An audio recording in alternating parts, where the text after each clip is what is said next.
ये कहानी एक राजा और मूर्ख बंदर की है। एक राजा था और उसके महल में एक बंदर रहता था। बंदर राजा की सेवा करता था और राजा के साथ महल में ही रहता था।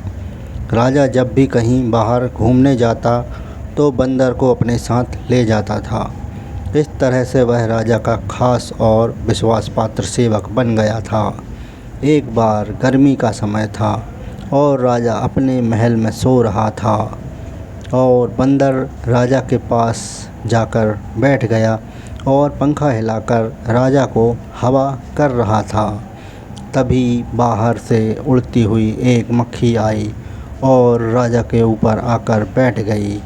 बंदर ने मक्खी को देखा और मक्खी को भगाने लगा, लेकिन मक्खी कभी राजा की नाक पर बैठती तो कभी सिर पर जाकर बैठ जाती। बंदर ने मक्खी को भगाने की बहुत कोशिश की, मगर मक्खी राजा के ऊपर जाकर बार बार बैठ जाती थी। बंदर मक्खी को भगाते भगाते परेशान हो गया और उसे मक्खी पर बहुत गुस्सा आ रहा था।